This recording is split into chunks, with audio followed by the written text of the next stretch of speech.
Hi friends, வணக்கம் and welcome to ALV Creations. இந்த வீடியோல இந்த பட்டு சாரியில இருந்து பவர் செட் தைக்க போறோம்.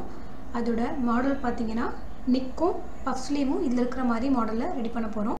நம்ம வந்து 4 குழந்தைகளுக்கு ரெடி பண்ண போறோம். அதோட அளவுலாம் நான் வந்து எடுத்து பாடி மெஷர்மென்ட் எடுத்து எழுதி வச்சிருக்கேன். இந்த பர்టిక్యులர் நெக் டிசைன் ரொம்ப சிம்பிளா எப்படி ஸ்டிட்ச் பண்றதுன்னு இப்ப பார்க்கலாம்.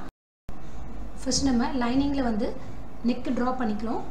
And ஹார்மோல் சைட்லலாம் ட்ரா பண்ணிட்டு மெஷர்மெண்ட்டுக்கு ஏற்ற மாதிரி கால்குலேட் பண்ணி ட்ரா பண்ணிவிட்டு கட் பண்ணிக்கிறேன். நெக்கு வந்து கட் பண்ண வேண்டாம். இங்கே க்ராஸாக ஒரு லைன் போட்டுக்கலாம். இந்த லைன் வந்து நெக்கு சென்டர்லேருந்து ஒரு 3.5 இன்ச் இருந்தால் போதுமானது. இல்லை நம்ம கொஞ்சம் பெரியவங்கன்னா 4 இன்ச் வரைக்கும் எடுத்துக்கலாம். ஸோ அதே மாதிரி இந்த ஹார்மோல் சைடில் பார்த்திங்கன்னா இந்த சென்டர்லேருந்து பார்த்திங்கன்னா மேலே ஒரு 2.5 இன்ச்சுக்கு இந்த நெக் அளவுலாம் வந்து 1/2 இன்ச் அதிகமாகவோ கம்மியாகவோ நமக்கு தேவையான அளவு மார்க் பண்ணிக்கலாம். ஸோ இப்போ இந்த லைனிங் அப்படியே வச்சிடலாம். நெக்ஸ்ட்டு நம்ம ப்ளவுஸில் அட்டாச் பண்ணுற பேட்ச் ஒர்க்கை எடுத்துக்கிறேன். அதை வந்து சென்டரில் ஃபோல்ட் பண்ணிவிட்டு இந்த லைனிங்க்கு கீழ்ப்பக்கமாக வச்சுக்கலாம். ஸோ நமக்கு கீழே இந்த வி லைன் எங்கே ட்ரா பண்ணமோ அதுக்கு கீழே எக்ஸ்ட்ரா ஒரு இன்ச் இல்லை 1/2 இன்ச் இருக்கிற மாதிரி வச்சுட்டு மேல் பக்கமும் ஹார்மோல் பக்கமும் லைன் ட்ரா பண்ணிக்கிறேன். இந்த வி ஷேப்பையும் மார்க் பண்ணிக்கலாம். அண்ட் நம்ம இந்த மாதிரி தட்டும்போது அந்த இம்ப்ரெஷன் வந்து கீழே விழுந்துடும். அதை வச்சு நம்ம லைன் ட்ரா பண்ணிக்கலாம். ஸோ இது வந்து இப்போது ஓப்பன் பண்ணி இந்த பக்கம் ஃபோல்ட் பண்ணி இதே இம்ப்ரெஷனை ஆப்போசிட் சைட்லையும் நம்ம வந்து மார்க் பண்ணிக்கலாம். இப்போ அந்த லைன்ஸ் எல்லாம் நல்லா திக் பண்ணிக்கலாம். ஸோ இந்த மாதிரி நான் ரெடி பண்ணி வச்சுருக்கேன். இப்போ இதை வந்து நம்ம வந்து மெயின் பீஸ் ஃப்ரண்ட் மெயின் பீஸில் நம்ம எதையுமே கட் பண்ண போகிறதில்ல. ஜஸ்ட் அந்த பீஸ் பிளெயினாக எடுத்துகிட்டு அதுக்கு சென்டரில் இதை வச்சுட்டு இந்த பேட்ச் ஒர்க்கு அப்படியே ப்ளவுஸில் ஜாயின் பண்ணணும். பட் இதில் வந்து மேலே வந்து எக்ஸ்ட்ரா இருக்கிறதுனால அதை மட்டும் நான் ட்ரிம் பண்ணிக்கிறேன்.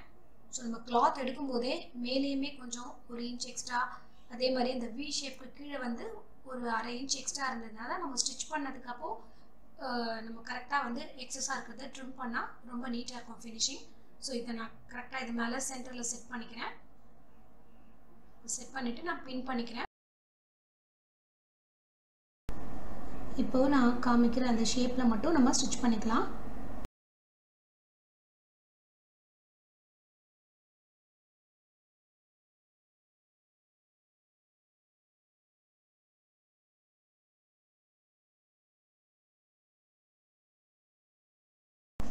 ஸ்டிச் பண்ணதுக்கப்புறம் வி ஷேப்பு கீழே எக்ஸஸாக இருக்கிறத ட்ரிம் பண்ணிக்கலாம்.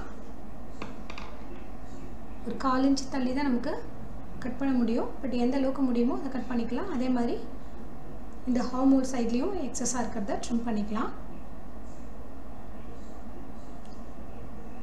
இப்போ வந்து ஒரு 1.25-1.5 இன்ச்சுக்கு வந்து ஒரு லென்த்தி பீஸ் எடுத்துக்கிறேன். தேவையான அளவு எடுத்துகிட்டு அதில் வந்து நமக்கு பைப்பிங் மாதிரி தேவைப்படுது. அதனால டபுள் கலர் இருக்க மாதிரி கிளாத் எடுத்துக்கலாம். எந்த அளவுக்கு தேவைப்படுன்றத ரஃபாக மெஷர் பண்ணி கட் பண்ணிவிட்டு இந்த மாதிரி இதை வந்து ஃபோல்ட் பண்ணிக்கலாம். லைட்டாக ஒரு பக்கம் நமக்கு இன்னொரு கலர் கான்ட்ராஸ்ட் கலர் தெரிகிற மாதிரி இந்த மாதிரி ஃபோல்ட் பண்ணிக்கலாம். வேணும்னா இது மேலே நம்ம அயர்ன் பண்ணிக்கலாம், இல்லை மேலே ஒரு ஸ்டிச் கூட பண்ணிக்கலாம். இப்போ ஏற்கனவே நம்ம ட்ரா பண்ண லைனுக்கு மேலே ஒரு லைன் ட்ரா பண்ணுறேன். பிகாஸ் அதுக்கு க்ளோஸாக வச்சு தான் நம்ம ஸ்டிச் பண்ண போகிறோம். அது வந்து ஈவனாக வரத்துக்காக நான் அந்த மேலே ஒரு 1/4 இன்ச்சில் லைன் ட்ரா பண்ணியிருக்கேன். கரெக்டாக அந்த லைன் டச் பண்ணுற மாதிரி வச்சு இந்த மாதிரி வச்சு ஸ்டிச் பண்ணிக்கலாம்.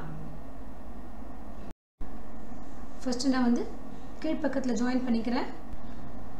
கீழ்ப்பக்கம் ஜஸ்ட் ஒரு 1/4 இன்ச் தெரிஞ்சால் போதும், இல்லை ஒரு பாயிண்ட் தெரிஞ்சால் போதும். மேல் பக்கம் கரெக்டாக நம்ம இப்போ ட்ரா பண்ண லைனை கவர் பண்ணுற மாதிரி வச்சுட்டு ஸ்டிச் பண்ணும்போது இந்த வி ஷேப் வந்து சென்டருக்கு 2 பக்கமும் ஈவனாக இருக்கும்.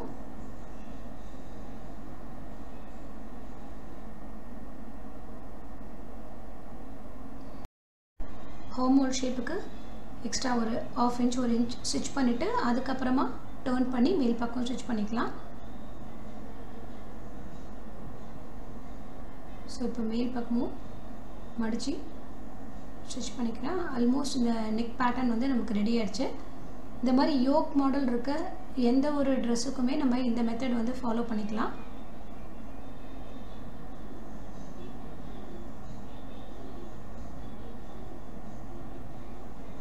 ஸோ இதை கரெக்டாக ஃபோல்ட் பண்ணிவிட்டு இப்போ நம்ம நெக் டிசைன் கம்ப்ளீட்டாக ஃபினிஷ் பண்ணியாச்சு.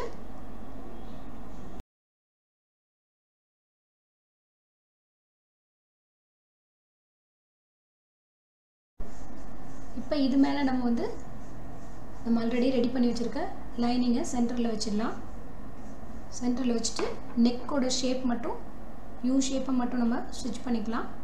இந்த கிளாத் மூவ் ஆகாமல் இருக்கிறதுக்கு பின் பண்ணிக்கலாம்.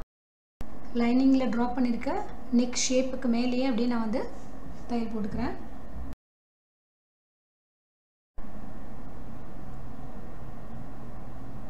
எக்ஸஸாக இருக்கிறத ட்ரிம் பண்ணிவிட்டு சின்ன சின்ன கட்ஸ் கொடுத்துட்டு இந்த லைனிங்கை பேக் சைடில் திருப்பிக்கலாம்.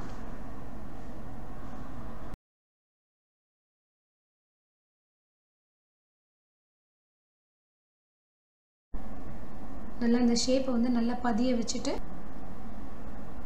நெக்குக்கு க்ளோஸாக ஒரு ஸ்டிச் பண்ணிக்கிறேன்.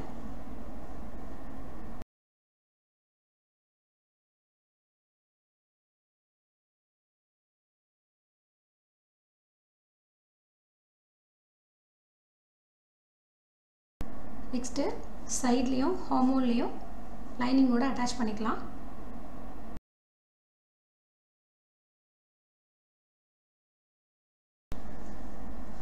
இதே மாதிரி பேக் பீஸையும் ரெடி பண்ணிவிட்டு பஃப் ஸ்லீவையும் அட்டாச் பண்ணி டாப்ஸை கம்ப்ளீட்டாக ஃபினிஷ் பண்ணதுக்கப்புறம் இதோட ஃபைனல் லுக் எப்படி இருக்குன்னு பார்க்கலாம். டாப்ஸ் பேக் சைடு குக்கியோட கம்ப்ளீட்டாக ரெடி பண்ணியாச்சு. இந்த வி ஷேப் நெக் டிசைன் ரொம்ப அழகாக வந்திருக்கு. வித் இந்த குட்டி பஃப் ஸ்லீவும் ரொம்ப பியூட்டிஃபுல்லாக வந்திருக்கு. ஸோ இது நம்ம ஓப்பன் பண்ணி பார்த்தா உள்பக்கம் நமக்கு அந்த பேட்ச் ஒர்க்கு திருப்பி தைச்சது எதுவுமே தெரியாது. ரொம்ப நீட்டாக இருக்கும். சைடில் 3 ஸ்டிச்சஸ் போட்டாச்சு. ஸோ டாப்ஸ் பியூட்டிஃபுல்லாக ரெடி பண்ணியாச்சு. 3 ட்ரெஸ் கம்ப்ளீட்டாக ரெடி பண்ணியாச்சு. நெக்ஸ்ட்டு இந்த கிளாத்தில் இன்னொரு ட்ரெஸ் இதே மாதிரி தைக்கணும். இந்த வீடியோ உங்களுக்கு ரொம்ப யூஸ்ஃபுல்லாக இருக்கும்னு நினைக்கிறேன். Thanks for your love and support. See you all in my next video. Have a great day.